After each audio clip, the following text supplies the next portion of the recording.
Hello traders, welcome to my new video. आज हम इस वीडियो में बात करने वाले हैं भारतीय एयरटेल और वोडाफोन दोनों के बीच में जो डिफरेंस है और दोनों बहुत बड़ी जायंट टेलीकॉम कंपनी है इंडिया में। उसके बीच में जो डिफरेंस है और कौन सा टर्न अराउंड स्टोरी है और कौन सा मार्केट लीडर है, उसके बारे में हम बात करने वाले हैं। हम फंडामेंटल भी देखने वाले हैं और टेक्निकल भी देखने वाले हैं। ओके। सो अगर मैं फंडामेंटल की बात करूँ तो मैं स्क्रीनर यूज़ करता हूँ और टेक्निकल में मैं ट्रेडिंग व्यू यूज़ करता हूँ ताकि हमें बेटर क्लैरिटी मिले और मुझे ये दोनों प्लेटफॉर्म अच्छे से मैनेज कर पाता हूँ और अच्छे से इसको यूज़ कर पाता हूँ, इजीली है। ओके। So let's begin. हम पहले बात करते हैं भारतीय एयरटेल के फंडामेंटल्स की। ओके। हम चलो यहाँ पे एज एज यू नो, सबको पता है कि ये भारतीय एयरटेल और वोडाफोन आइडिया बहुत बड़ी ब्रॉडबैंड मोबाइल नेटवर्क और डीटीएच कंपनीज है। ओके। कुछ कुछ इसके अदर बिजनेस भी है पर कोर बिजनेस इसका टेलीकॉम है। ओके। तो भारतीय एयरटेल का आपने नाम तो सुना ही होगा। सबसे पहले इसकी वेबसाइट में चले जाते हैं। ओके। ये इसकी वेबसाइट है। आपको क्या दिख रहा है? ओके, किस किस बिजनेस में है? Wifi, net, mobile network, DTH. Okay. अच्छा, ओके, ये फाइनेंस का भी, banking, small small finance bank का भी इसका बिजनेस है, क्रेडिट कार्ड वगैरह, फिक्स डिपॉजिट। ओके। मोटा मोटा हमको पता चल गया इसका टेलीकॉम, ब्रॉडबैंड और फाइनेंस का बिजनेस है। ओके। फाइनेंस का बहुत अच्छा, कम शेयर होगा। ओके, यहाँ पे हमको पता चल जाएगा। या ये इसकी ब्रांड्स है।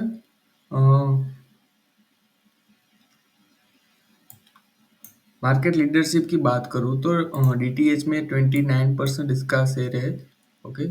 ब्रॉडबैंड में 19%। इसका आरपू 209 है। आरपू के बारे में मैं अलग से वीडियो में बता दूंगा डिटेल में। Okay.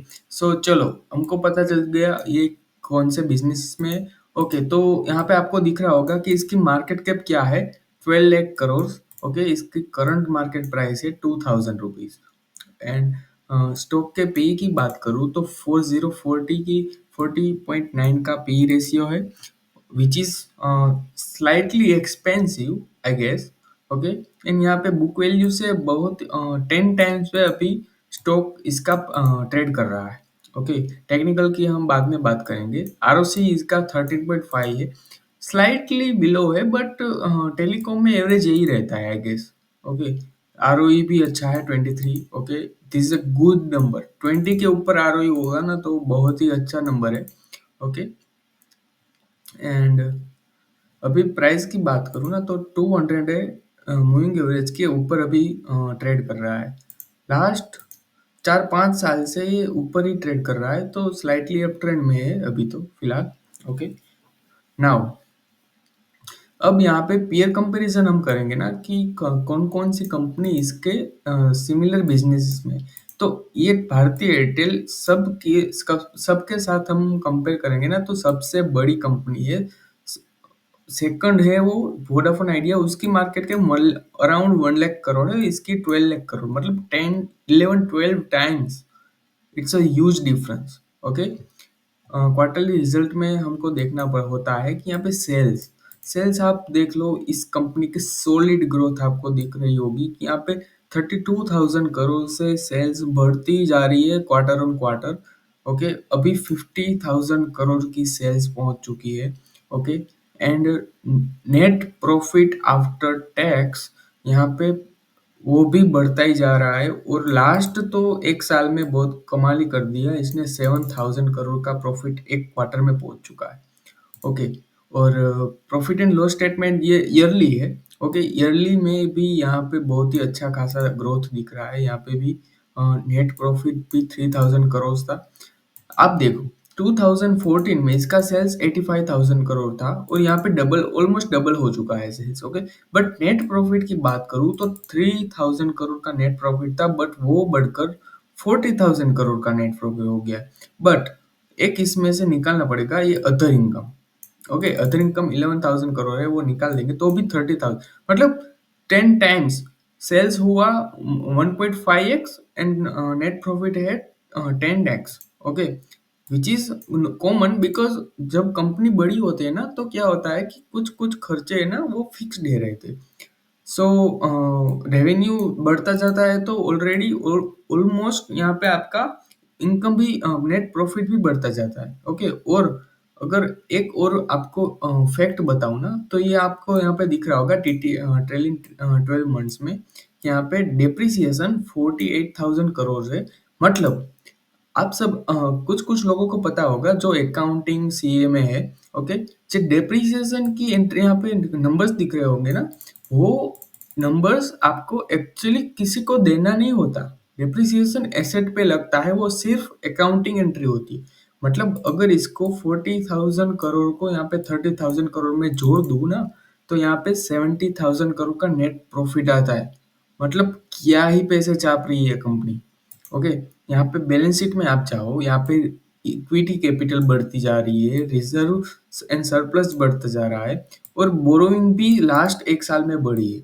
Okay, which is good, क्योंकि यहाँ पे कंपनी कैपेक्स भी तो कर रही है। यहाँ पे 50,000 करोड़ का CWIP था और इसके पास ऑलमोस्ट 4 लाख करोड़ की फिक्स्ड एसेट्स है। ओके, और यहाँ पे उसके कैश एंड इक्विवेलेंट्स की बात करूँ तो 16,000 करोड़ के इसकी कैश है। मतलब बैलेंस शीट भी हेल्दी दिख रही है और सब कुछ इसका ग्रोथ मोड में है। ओके, अब यहाँ पे इन्वेस्ट जो शेयर होल्डिंग पैटर्न है हम देख लेते हैं। शेयर होल्डिंग के पैटर्न में हमको क्या दिख रहा है, राइट? यहाँ पे प्रमोटर्स प्रमोटर्स सबकी हिस्सेदारी थोड़ी सी बेच रहे हैं। लास्ट 2 क्वार्टर से इसने थोड़ी थोड़ी शेयर होल्डिंग बेची हुई है, जबकि यहाँ पे एफ ने थोड़ी सी लास्ट 2 क्वार्टर्स में बढ़ाई है एंड DIS की तो ऑलमोस्ट इक्वल है। एंड जो रिटेल है, आपको आपको एक ब्रह्मास्त्र मंत्र आपको बता दे दूंगा। यहाँ पे पब्लिक की भी होल्डिंग क्या है, only 3%, which is good for a growth company.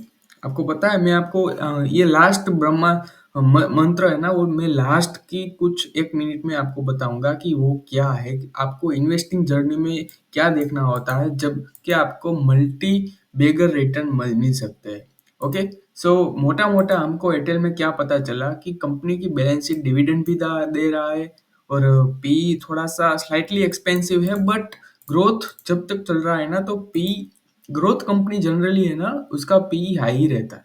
Okay, balance sheet healthy है, इन्वेस्टर की शेयर होल्डिंग पे हेल्दी है। ज्यादातर आप देख लो 100% शेयर होल्डिंग में से सिर्फ 3% ही होल्डिंग पब्लिक के पास है, बाकी की होल्डिंग स्ट्रॉन्ग हैंड्स के पास है। ओके, और बिजनेस रॉक सॉलिड। ओके, अब इसके टेक्निकल्स की बात करेंगे। टेक्निकल्स में आपको क्या दिख रहा है यहाँ पे? टेक्निकल्स का बेसिक फंडा है higher high higher lows, lower high lower lows. Okay, so Dow theory के हिसाब से अभी आपको दिख रहा होगा कि यहाँ पे साफ साफ उसकी कंपनी का फंडामेंटल भी ऑल टाइम हाई पे है और उसका स्टॉक भी ऑल टाइम हाई पे, विच इज फेयर।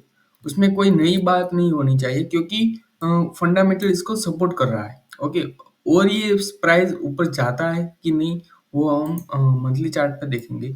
यहाँ पे एक कप पैटर्न का ब्रेकआउट हुआ था, आप यहाँ पे देखोगे तो कप पैटर्न के ब्रेकआउट के बाद इसका क्या हुआ, और इसका ओ माय गॉड 3-4x इसका टारगेट आ चुका है। ओके, और पी रेशियो थोड़ा सा एक्सपेंसिव है तो मैं इसको अभी बाय करने का मैं नहीं सोच सकता, क्योंकि एक थोड़ा सा डीप आना चाहिए। यहाँ से मान लो कि एक डीप आ गया ऐसे करके। ओके, यहाँ पे डबल टॉप बना के नीचे आया एंड देन 1500 के लेवल के अराउंड या 1600 के लेवल के अराउंड मेरे को मिला ना, तो मैं इस ये बेस्ट बेट बन सकती है। बट यहाँ पे हम ऑल टाइम हाई पे नहीं खरीद सकते। ओके, सो वो आपको एक थोड़ा सा देखना पड़ेगा एंड देन हम चाहेंगे। ओके, एयरटेल का हमको मोटा मोटा पता चल गया कि फंडामेंटल्स रॉक सॉलिड है। टेक्निकल्स में थोड़ा सा स्लाइटली मुझे ऐसा लग रहा है कि नॉन स्टॉप ले ली है ये, तो या तो ये साइडवेज जाना चाहिए या तो थोड़ा सा करेक्शन देना है। मतलब डीप करेक्शन तो इसमें आएगा ही नहीं क्योंकि इसका फंडामेंटल रॉक सॉलिड है। अब वोडाफ़ोन आइडिया में जाएँगे। वोडाफ़ोन आइडिया में हम पहले उसकी वेबसाइट में जाएँगे और सिर्फ़ देखने कि ये बिज़नेस क्या करते हैं, ओके? प्रीपेड, पोस्टपेड ये मोबाइल की टेलीकॉम बिज़नेस में है, ओके? ब्रॉडबैंड में भी है, इंटरनेशनल रोमिंग, ओके। इसका मोटा-मोटा हमको पता चल गया कि इसका main business, core business telecom only है। इस ये फाइनेंशियल ये मतलब डिस्ट्रैक्टेड नहीं है कंपनी, राइट? और अब हम फंडामेंटल्स की बात करेंगे ना, तो फंडामेंटल्स में मार्केट कैप इसकी 94,000 करोड़ है, ओके। स्टॉक का प्री माइनस में है, मतलब जब माइनस नेगेटिव होता है ना, तब यहाँ पे उसका डेटा शो नहीं करता, ओके। बुक वैल्यू भी नेगेटिव में है, ओके। प्राइस 8 रुपीज़ के अराउंड है, डिविडेंड कुछ नहीं देती, आरओसी नेगेटिव में है, आरओई भी नेगेटिव में, मतलब कचरा कंपनी है। साफ-साफ मैं आपको इंडियन लैंग्वेज में बताऊँ ना, तो ये कचरा कंपनी है, ओके।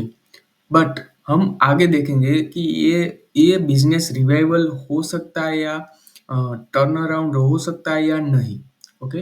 अब हम जाएँगे इसके 200 के मूविंग एवरेज, ये 200 एंड मूविंग एवरेज के ऊपर क्रॉसओवर कर दिया है इस कंपनी ने, ओके। अब हम जाएँगे क्वार्टर ऑन क्वार्टर बेसिस पे इसका सेल्स। सेल्स इसका टू जून 2022 में 10,400 करोड़ था, अभी 11,000 करोड़ है, मतलब no growth at all, okay. June 2022 में इसका नेट प्रॉफिट नेगेटिव में 7,000 करोड़ था, जो अभी भी नेगेटिव में 6,600 करोड़ है। मतलब आपको दिख रहा होगा कि सेल्स बड़ी नहीं है तो ज़्यादा कुछ, बट प्रॉफिट में 1,000 करोड़ के अराउंड इसमें डिफरेंस आ चुका है, ओके। और जो इसका ऑपरेटिंग मार्जिन था वो 42% है, अभी भी 42% है, ओके। प्रॉफिट एंड लॉस की बात करेंगे, जो ईयरली होता है, ओके, ईयर ऑन ईयर। यहाँ पे मार्च 2014 में 26,500 करोड़ था, अभी 44,000 करोड़ है, ओके।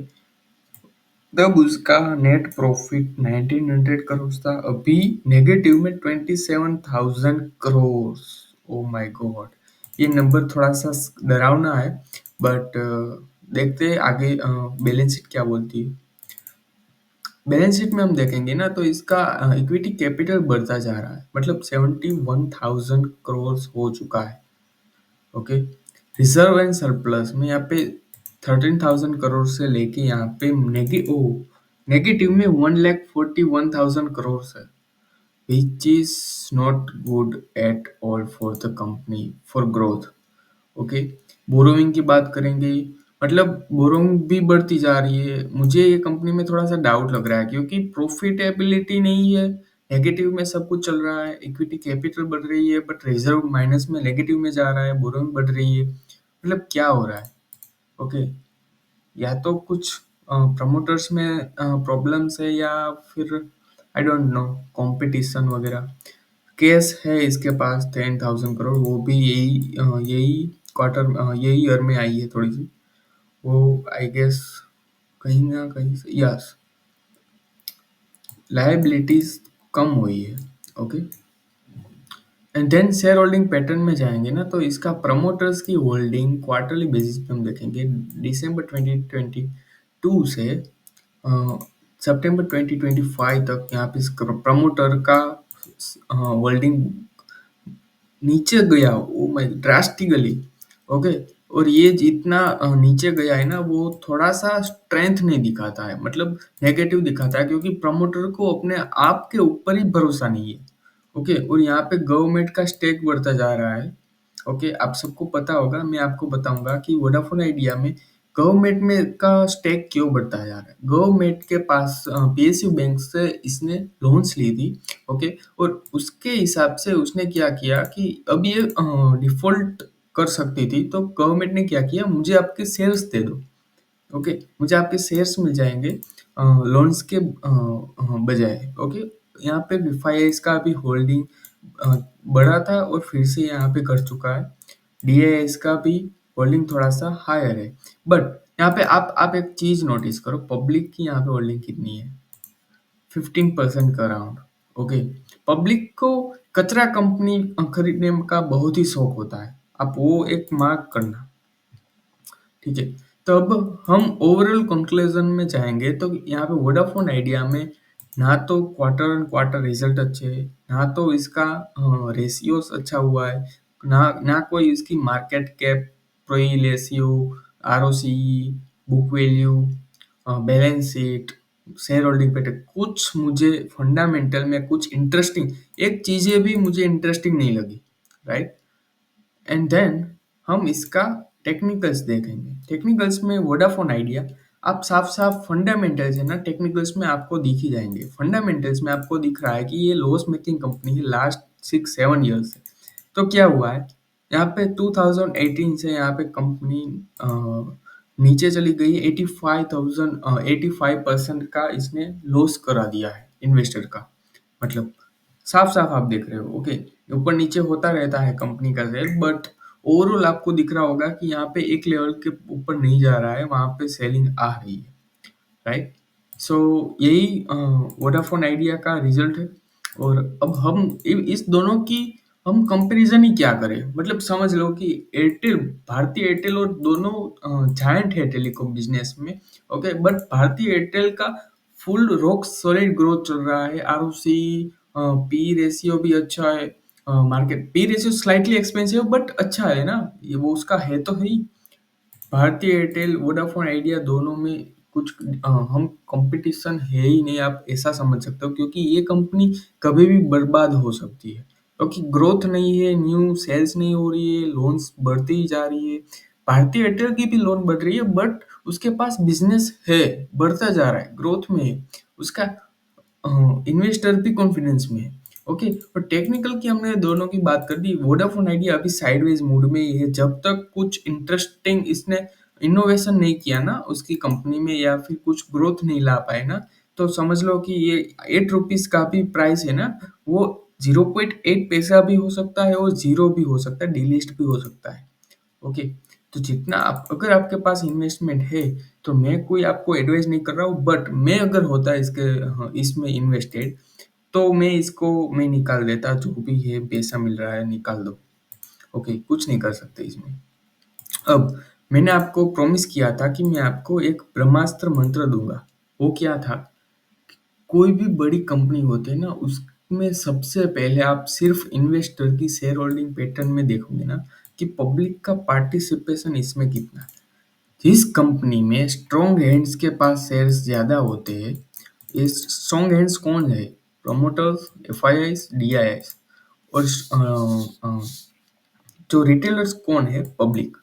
पब्लिक के पास जब शेयर्स कम होते हैं ना, वो कंपनी का शेयर ऊपर जाने का चांस सबसे ज्यादा होता है, क्योंकि बड़े लोग अक्यूमुलेट कर करके माल भर भर के ऊपर लेकर जाते हैं प्राइस को। राइट। सो यही रीजन होता है। और आप देख लो, आप देखोगे ना कि रिटेलर्स सब वोडाफोन आइडिया का शेयर खरीदने में लगे हुए, जबकि यहाँ पे भारतीय एयरटेल ने 2020 से आज तक 400% का रिटर्न दे दिया है, और वोडाफोन आइडिया ने 2020 से आज तक 136% का रिटर्न दिया है। इतना डिफरेंस है, 300% का इसमें डिफरेंस है। ओके, सो ये डिफरेंस होना ही था। और वो आपके पास रीजन भी है कहने को कि यहाँ पे, क्योंकि यहाँ पे फंडामेंटल साफ साफ बोल रहे हैं। और वोडाफोन आइडिया में क्या है, यहाँ पे इन्वेस्टर के पास share holding pattern, sorry, public के पास शेयर होल्डिंग पैटर्न ज्यादा है।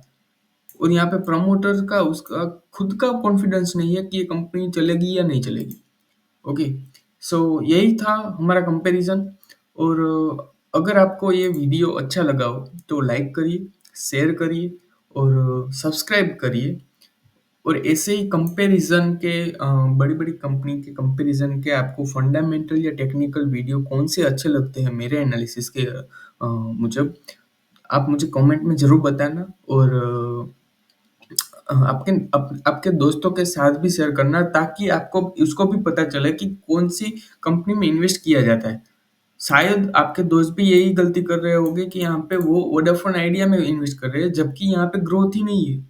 बट एयरटेल में इतना सॉलिड ग्रोथ है, तो ये प्राइस, मैं तो ऐसा सोच रहा हूँ कि यहाँ पे करेक्शन आए, बट ना भी आए ना, 2000 का शेयर 2500, 2500 भी जा सकता है we don't know which is यहाँ यहाँ से ऑलमोस्ट 24% का ग्रोथ है स्टॉक प्राइस में, राइट। सो ये मेरा कोई रिकमेंडेशन नहीं है, वो आपको कौन सा स्टॉक खरीदना है वो आपकी डिसीजन है, आपके फाइनेंशियल एडवाइजर के पूछ के करना। ओके, मेरा सिर्फ पर्पस यही था ये वीडियो का कि आपको मैं अवेयर करूं और आपको पूरा एनालिसिस और जो ट्रूथ है ना, वो सच है ना, वो आपको मैं आपके साथ रखूं, आपके सामने रखूं, राइट। सो वीडियो अच्छा लगा हो तो लाइक करिएगा। ओके, इतना ही बोलूंगा और थैंक्स फॉर वॉचिंग। आपने एंड एंड तक आपने वीडियो को देखा, उसके लिए आपका thank you. Okay, thank you so much. Good bye.